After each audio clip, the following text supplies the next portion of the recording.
When I pressed the button, the garage door rose, and to my surprise, I wondered where I was supposed to park in my own garage. My wife's silver Beamer was where it always sat on the left, but there was a bright, shiny red F-150 truck occupying my spot on the right. Well. I had often questioned my wife Pam's faithfulness, and now I think I have my answer. I immediately recognized the truck. It belonged to Duncan. He and his wife Laura moved into a house about a mile away a year and a half ago. Duncan, a junior partner at Pam's parents' law firm, has worked with them for about 8 years. Last week, at a party hosted at Pam's parents' house, Duncan proudly displayed his new truck to everyone. It's deer season now, and practically every man in town packs up to head to deer camp for the duration. This tradition has existed in the South for longer than anyone can recall. While some wives and daughters might tag along, it's generally a guy's event, a sort of buddy or father-son outing. My wife is a girly girl who couldn't imagine roughing it in the woods overnight, let alone for 2 full weeks. I belong to a hunting club east of town with some work buddies, while Duncan's club is to the west, packed with lawyers, a crowd I'd rather steer clear of. The season begins tomorrow morning, and I left at noon today to prepare at camp. Pam assumes I'll be gone for the entire 2 weeks, just like the other men. Laura likely believes Duncan will be at his camp for the same period, giving Pam and Duncan a perfect opportunity for secret meetings.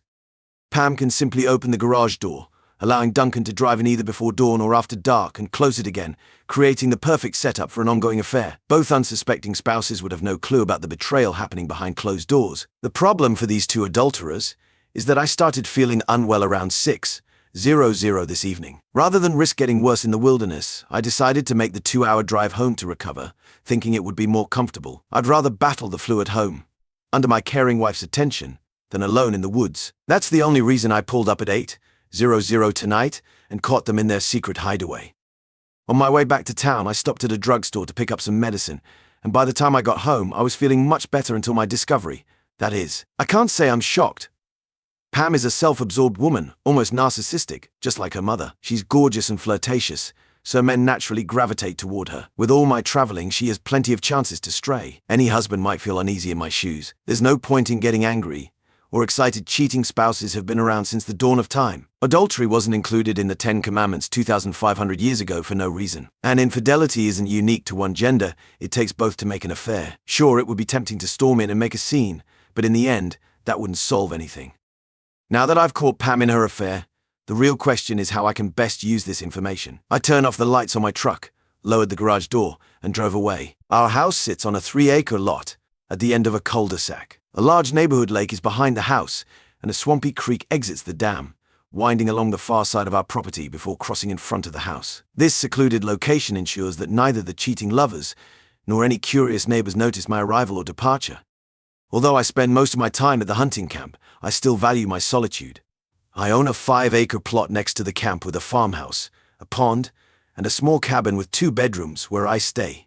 I hunt on the club's leased land, and occasionally I'll head up to the main clubhouse to shoot and share a beer or two with the guys. But mostly, I enjoy my time alone at the farmhouse, my little retreat from the world. In the summer, Pam swims in the pond with her friends and sunbathes outside. Sometimes I get roped into making cocktails for the ladies and frying up catfish for lunch. It's a pleasant task, as the sunbathing women often bear quite a bit in the privacy of the pond, which I certainly don't mind.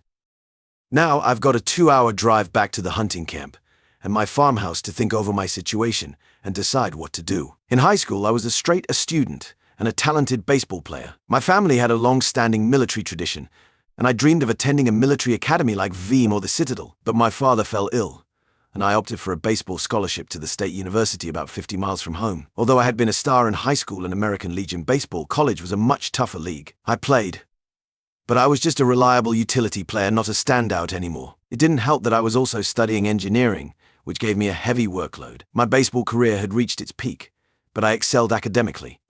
It was during the Vietnam era, so I felt the duty to serve and joined the Army ROTC. After graduating, I went active duty as a second lieutenant in the infantry. 9 months later, I found myself in the Mekong Delta with the 9th Infantry Division. After 2 months, as an assistant battalion S3, I was assigned as a rifle platoon leader. Leading men in combat came naturally to me. I was good at completing missions, killing the enemy, and keeping my men as safe as possible. I was wounded once in my left arm and back by grenade shrapnel, but the injuries were minor compared to what others endured. I was back in the field in just 10 days.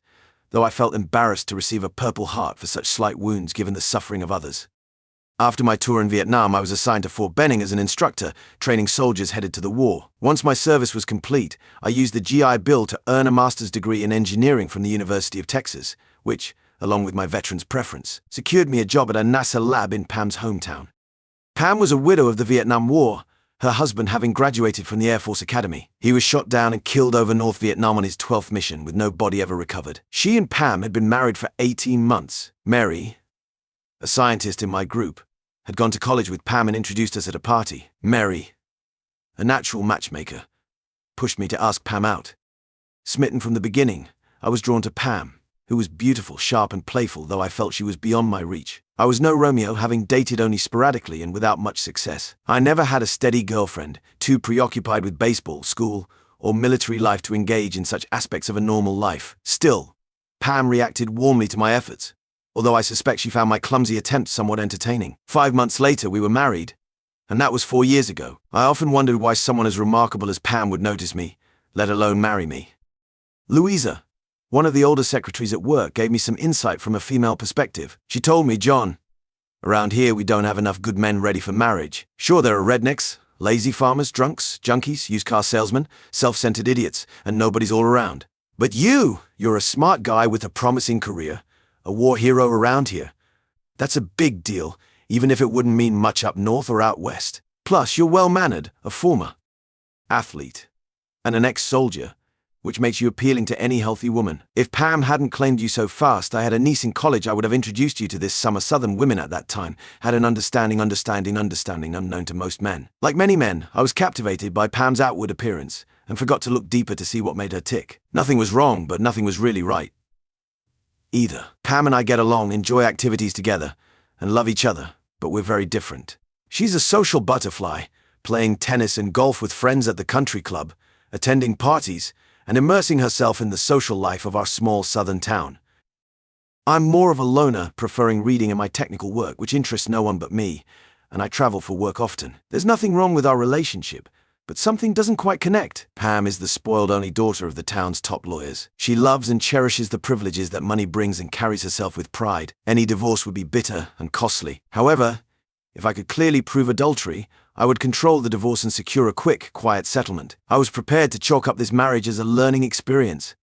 First thing the next morning, I went into town. The bank was open, so I transferred all our money into new accounts and cancelled credit cards in Pam's name. I also moved our mutual funds into new accounts. This took care of the financial aspect of the storm I saw coming. I figured Pam would be busy with her lover and wouldn't discover what I had done. Afterward, I visited a lawyer I knew from a church league softball team. He was also a Vietnam vet and happy to assist. Over coffee at his house, he explained the basics in our state without proof of adultery.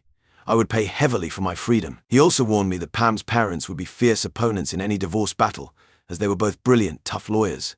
I set an appointment for 8:00 Monday morning at my lawyer friend's office to officially begin the fight. After that, I went to the library to study state divorce laws and how to gather evidence of adultery. My lawyer said that to prove adultery, I would need to establish both Pam's willingness and opportunity. While a compromising photo would be ideal, it wasn't necessary. However, I had to be careful not to behave in any way that could be seen as condoning the affair, so pretending everything was fine wasn't an option. I decided it was best to act sooner rather than later. I passed by Bo's Army-Navy store, run by a Korean War vet who collected military memorabilia. His store was like a museum of military artifacts, and in the back he kept some military gear that civilians weren't supposed to own. To Bo, these were treasures. I bought a few items and spent an hour chatting and exchanging more stories with him over coffee. Finally, I stopped by to visit Jan, the wife of my best friend George, who had played college baseball with me, and we both ended up working at the same lab. I asked George to leave the room so I could talk to Jan privately. I persuaded her to make 2 short recordings for me on my tape player. Being sharp, she quickly realized what was going on and asked some pointed questions. I pleaded the fifth, guilt-tripped her about our long friendship, swore her to secrecy, and promised to explain everything in a few days. Hungry, I grabbed a bite at Applebee's, where I reviewed my plan for the evening. I stuck with coffee to keep a clear head. At around 4:30, I made my way to the edge of the woods across the lake from my house. As the sun set, I descended into the ravine, crossed the stream, and slipped into the woods along the lakeshore. Deep in the ravine woods, I relieved myself, knowing that nothing is worse than being on an ambush or observation post and needing to pee.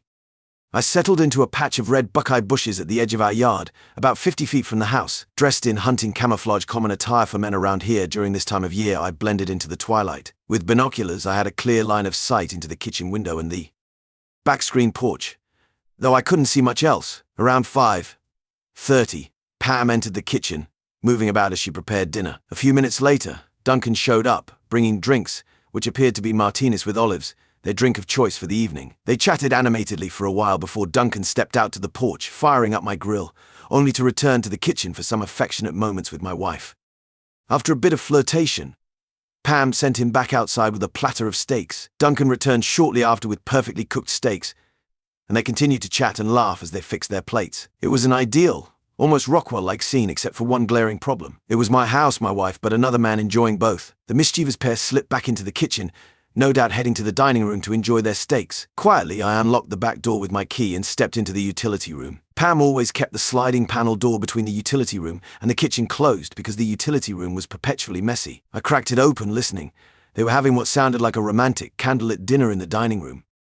I went to the garage, and in a fit of petness, deflated the right side tires Duncan's truck. I grabbed the electric air pump from under my workbench, tossed the hose into my pack, and figured Duncan wouldn't be driving away anytime soon. His mobility was now limited to his legs. Next, I tried the garage phone, and it worked. From there, I moved into the butler's pantry, which had doors connecting both the utility room and the dining room where Pam and Duncan were enjoying their dinner. I crouched near the door to the dining room and could hear their conversation as if I was sitting at the table with them.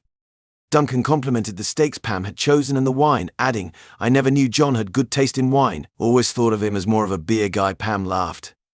"Oh, you underestimated John after we got married.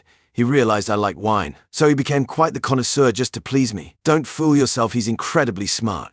I heard from the girls at the club that he's a shoo-in for the lab's P8D program next year. But he doesn't know it yet." "Sometimes John can be a bit oblivious," Duncan responded. "Well, at least that's a good thing." "Where do you think he'll go?" Pam answered. "Probably back to the University of Texas. He has a professor there he really likes, and they stay in touch." Duncan asked, "Are you going with him to Austin?" Pam replied with a laugh. "Do I look like a cowgirl to you? It's only a year of coursework. And then he'll be back here to write his dissertation. I'll stay home and play the perfect housewife." Pam laughed again. "That could be a very exciting year without a husband around." Duncan, curious, asked, "Does John have any idea you're cheating on him?" Pam snickered. "Bless his heart. John's just a simple country boy. I keep him satisfied in bed, and he's so wrapped up in his work, which is way over my head, that I have plenty of time to enjoy myself. When I need some variety, I indulge. Next year should be fun, but I won't be alone, will I?" She burst out laughing. "Of course not, Duncan. I prefer a buffet, not a diet. Did you know I've been with you longer than I was with John?" Duncan chuckled. "I guess that's true." Pam laughed even louder. "Oh, do you remember when my parents came home early and caught us on the sofa? I thought my dad was going to have a heart attack." Duncan joined in the laughter. "Oh, I remember. I'd only been working for your parents for about a year, and there I was, fooling around with their married daughter right in their living room. Your husband had just shipped out to Vietnam the week before, as I recall. I thought I was going to get fired or worse," Pam added. "You would have been, but my mom saved your skin." "I always knew that was a miracle." Pouring herself more wine, she continued. "The next day, Mom took me to lunch at the club and gave me a crash course in adultery. She pointed out the mistakes that got us caught and schooled me on the legal aspects of cheating. She even taught me how to be discreet and plan things better, and showed me good places for secret affairs."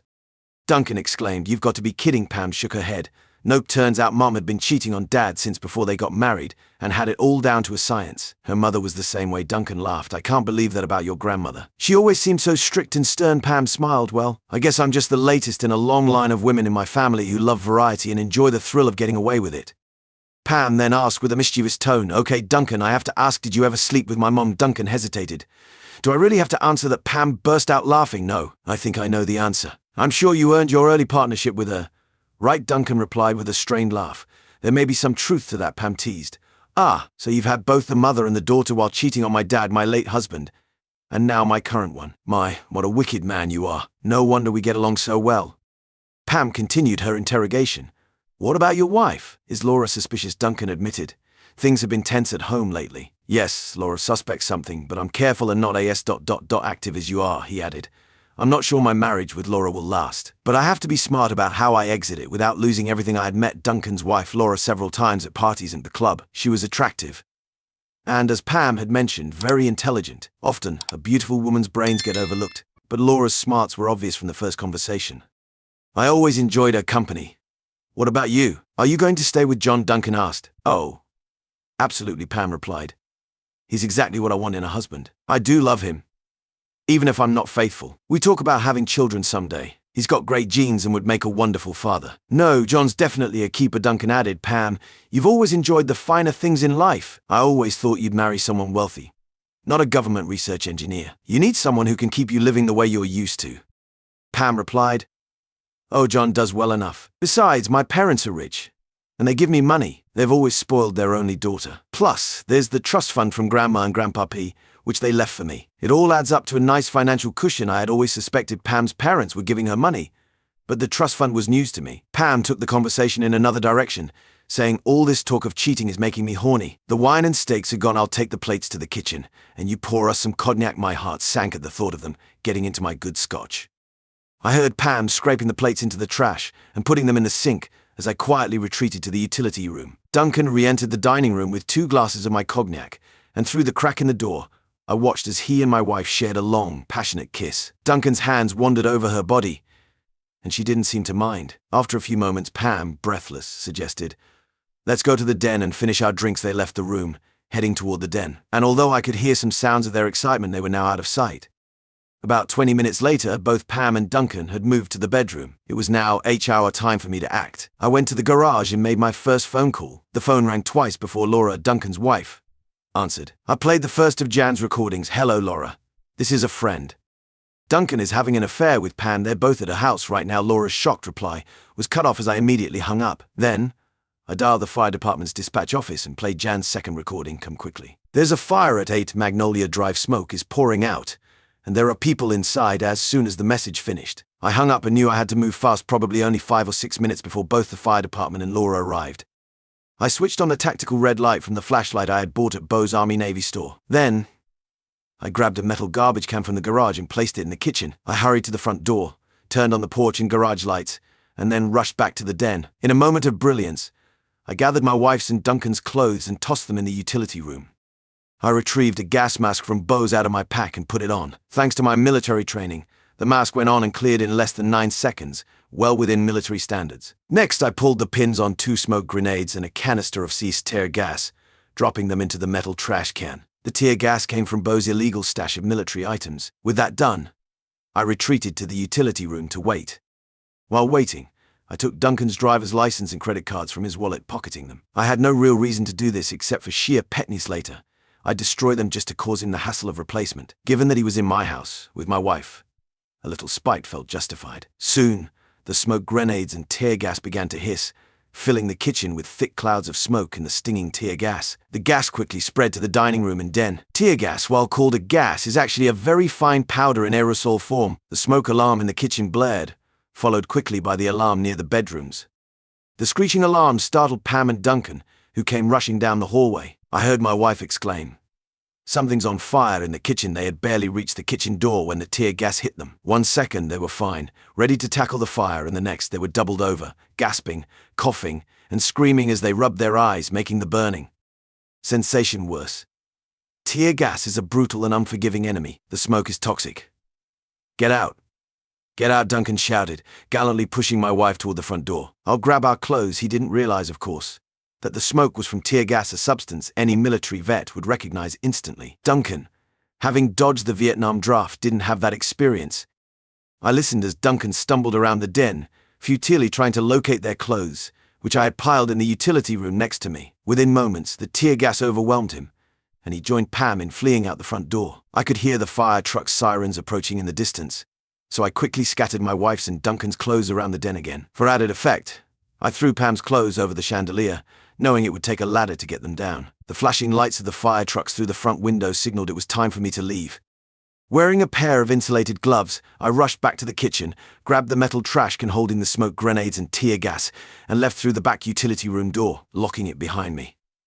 I sprinted into the woods, heading toward the lake. When I reached the water's edge, I hurled the smoking remnants of the grenades and tear gas canister as far as I could into the lake. Then, I made my way back to my truck. It wasn't even 8:00 yet. I drove to the hunting camp, tossing the metal trash can into a dumpster on my way out of town.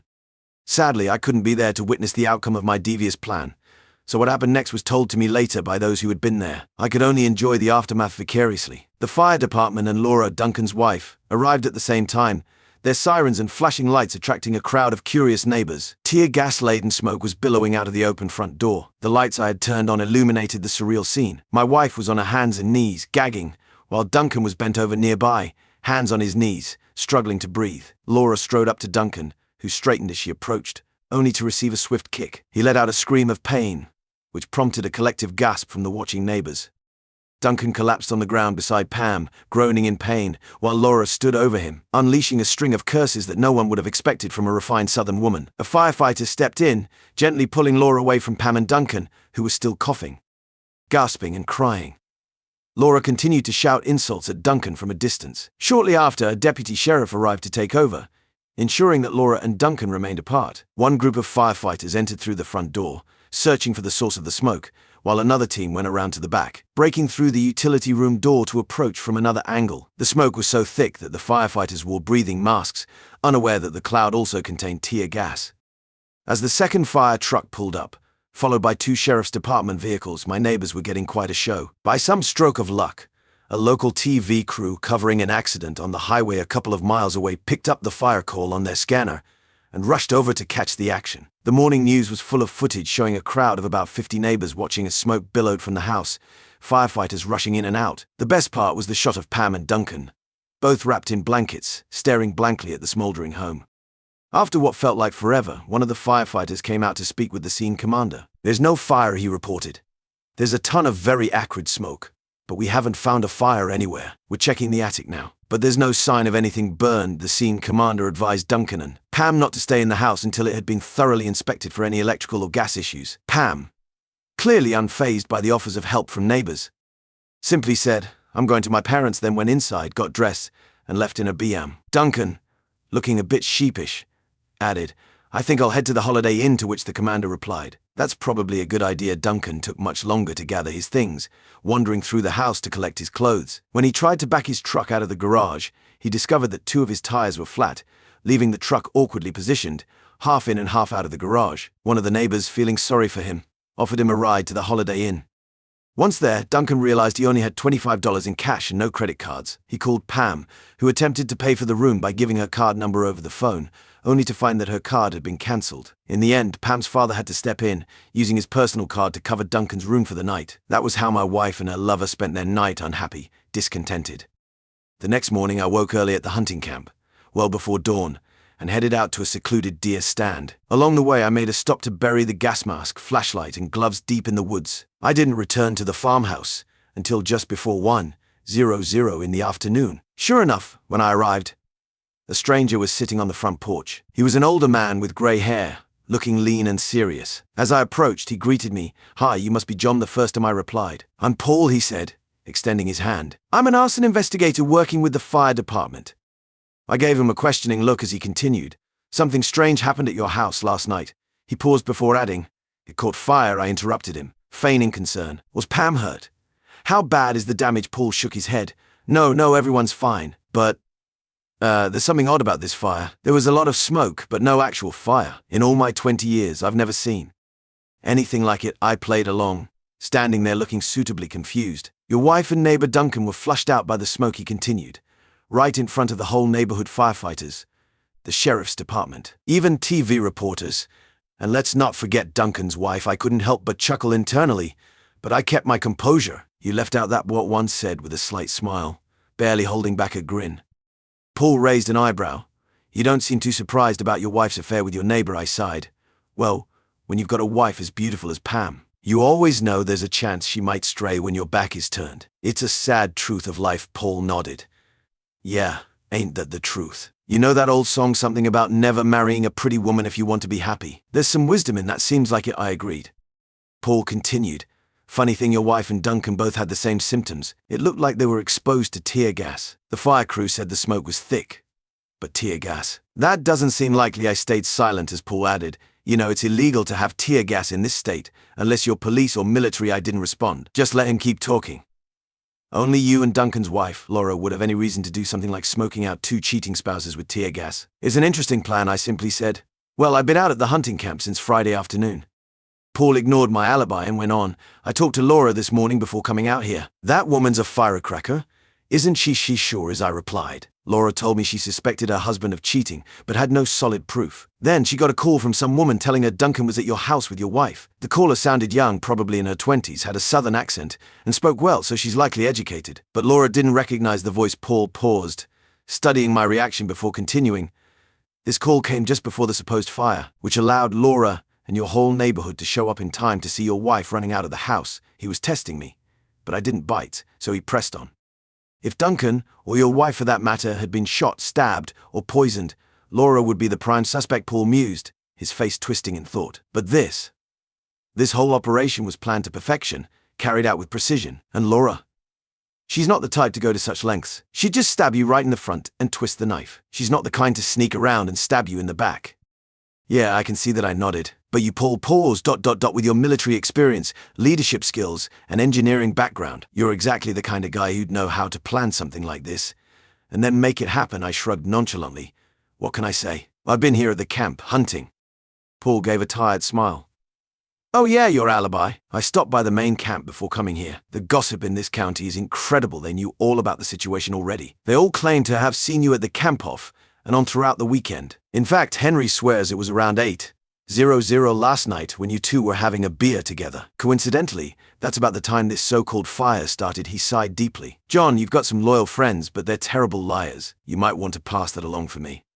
He then added, interestingly, the fire department dispatch who received the call about your house said it was a woman who called. Her voice sounded a lot like Laura's mystery caller. Both women gave their information, refused to answer any questions, and hung up. Makes you wonder if they were recordings. Paul watched me for a moment before continuing his train of thought. You know, I could run some tests and probably find tear gas residue in your house. I could also dig through phone records and figure out which number called Laura and the fire department last night. That might be enlightening.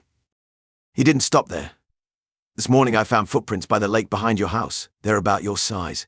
If I dragged the lake, I'm confident I'd come up with some tear gas canisters. And if I hit up a few Army surplus stores, I might find a record of some recent purchases. Nothing illegal like tear gas, of course, but maybe a gas mask. It would have come in handy for a situation like this, I thought to myself. Paul is nobody's fool. I'm an amateur up against a master strategist. Paul stretched, then added, but, you know, money's tight, and I've got a ton of cases to deal with. There was no property damage, and nobody got hurt. It's your property after all. It would take a team of government lawyers ages just to figure out if any crime was even committed. Seems like a waste of time and resources. He paused and then added with a smile, still, I'd hate for someone to think they got away with something they didn't. He stood up. Anyway, I've got a long drive back to town. As Paul walked toward his car, I called out. Thanks, Paul. Message received 5 out of 5. He turned back, grinning at my use of old military lingo. That was a good plan, Captain. Mission accomplished. Now, don't waste any more time on her. Move on with your life. He got into his car and drove off. Epilogue. I gathered my gear quickly and headed toward my house. Hunting season was over for me this year. On the way, I stopped by George and Jan's place to explain why I had asked Jan to make those recordings. They had seen the TV footage of the fire that wasn't really a fire, recognized Pam, but not Duncan, and had easily pieced the situation together. It took a while to satisfy Jan's curiosity, as she was eager for every detail. George just sat there shaking his head and chuckling now and then. I thanked Jan again for her help and made my way home, though I wasn't looking forward to facing Pam. When I arrived, Duncan had somehow retrieved his truck, and the light on the phone was blinking. Pam had called every hour, starting at 7:00 a.m.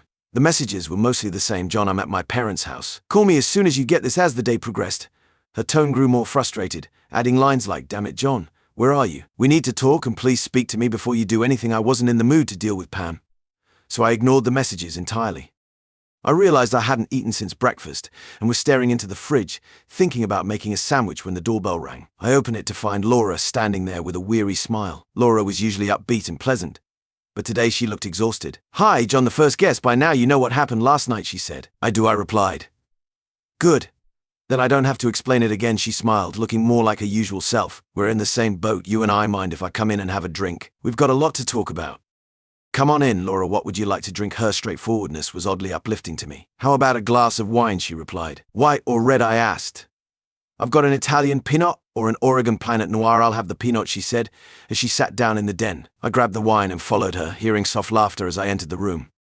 Laura was still smiling, her gaze fixed on Pam's clothes, which were still draped over the chandelier. The rest of her clothes from the night before were scattered across the floor. "Are those Pam's?" she giggled, pointing at them. I nodded, and she laughed again, sipping her wine before sitting down. "Are you going to leave them there as a permanent decoration or trophy?" she asked with a grin. Then, more seriously, she added, "Or maybe it's more like wearing a hair shirt for self-punishment."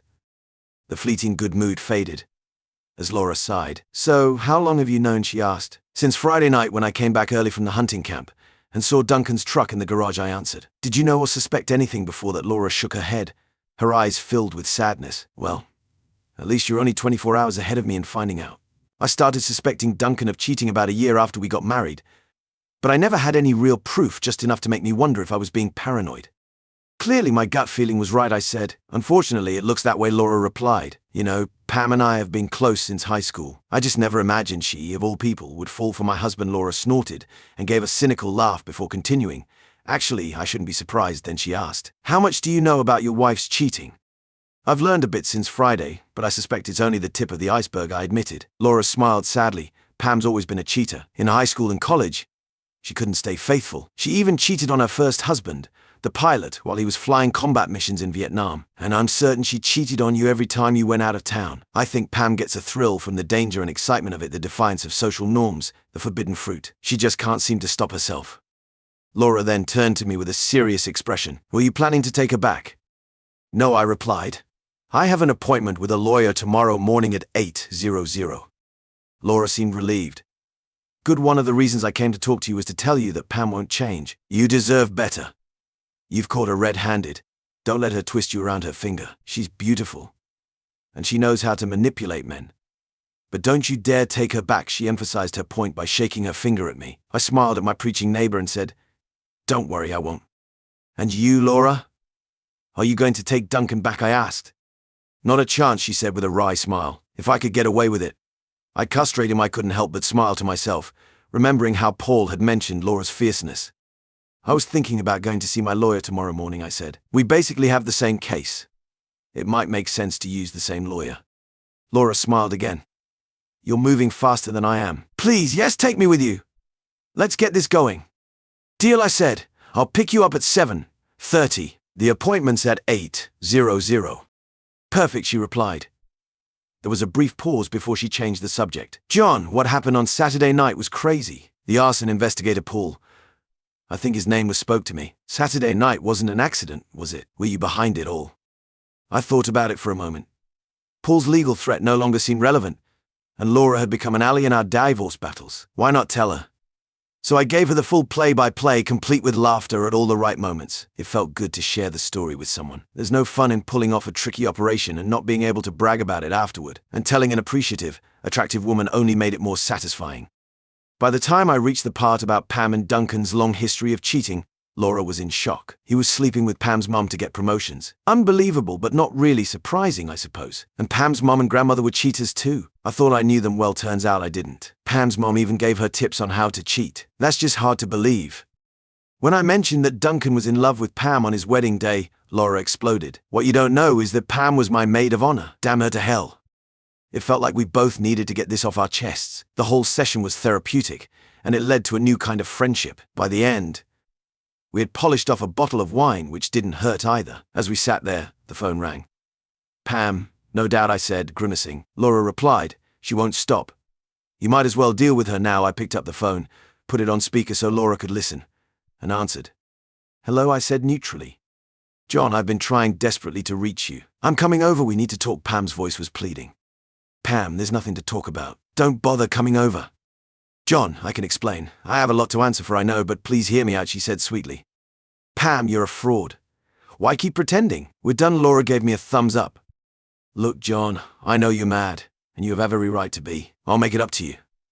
Let's talk it over. Maybe go to counseling. We can fix this." "No," I replied.